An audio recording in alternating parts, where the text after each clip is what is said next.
আসসালামু আলাইকুম মামুন ভাই, ওয়ালাইকুম আসসালাম। কেমন আছেন? জি, আলহামদুলিল্লাহ ভালো।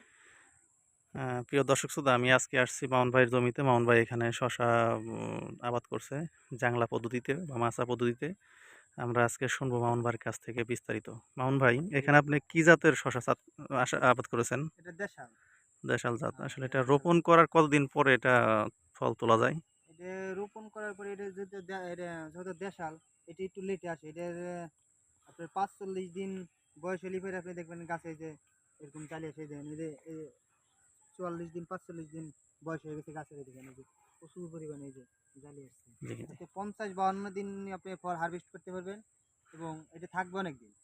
এটা হচ্ছে আ এন কেমন ধরে? আপনার এটা ভালো ধরে। ভালো ধরে? হুম, আচ্ছা, আপনি ভালো ধরে এবং খ্যাত অনেক অনেক দিন টিকসই লাস্টিং করে।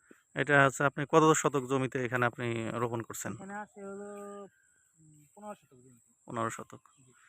১৫ শতক। আপনি এটা রোপণের পরে কি সার দিয়েছেন বা এটা রোপণের পরে একবার সার দিচ্ছি আর হলো কালকে দিব আবার সার। দেবেন একবার দেওয়া হয়েছে। এবং সেচ দিবেন এরপরে? হ্যাঁ, কালকে সার দিয়ে সেচ দেবো কালকে। এবং ওই কোনো কীটনাশক ব্যবহার করেন কিনা? মানে পোকামাকড় বা এই জাতীয় হ্যাঁ, এই এটা ধরনের? করা লাগে হালকা পাতলা করা লাগে। বিশেষ করে শশা খেতে হলো আপনার এই শর্টকাটটা বেশি লাগে। জি, জি, আর এ সাদামাছিটা জি। এইজন্যে শর্টকাট সাদামাছির জন্য ওষুধ দেওয়া লাগে। আপনি কি ওষুধ ব্যবহার করেন সাদামাছির জন্য সাধারণত? সাদামাছির জন্যে পেগাসাস দেই, প্যানেল দেই, জি, জি। আর তার জন্য ব্যবহার করেন? দেই।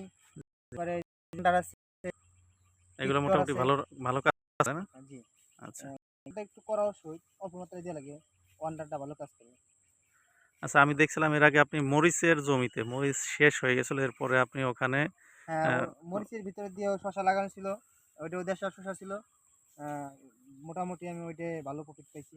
আচ্ছা, আচ্ছা। ওইটা ভালো হইছিল। আচ্ছা, দর্শকদের উদ্দেশ্যে আপনি যদি কিছু দর্শকরা যদি কেউ লাগাইতে চায়, লাগাবে শসা ক্ষেত একটা ভালো খাত। কিন্তু ভালো মতো পরিচর্যা করতে হবে। আচ্ছা, আচ্ছা। প্রিয় দর্শক, আপনাদেরকে শোনালাম আসলে মামুন ভাই উনি এই মরিচের দেখেন জমি থেকে এই করার যে পরে এই যে অনেক কেবল এই যে কুশি আসছে দেন।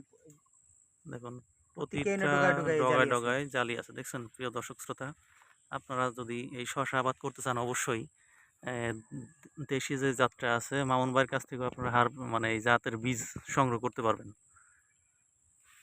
দেখুন প্রতিটা গাছে খুবই চমৎকারভাবে প্রতিটা ডগায়, ডগায় যে জালি ধরে আছে দেখুন।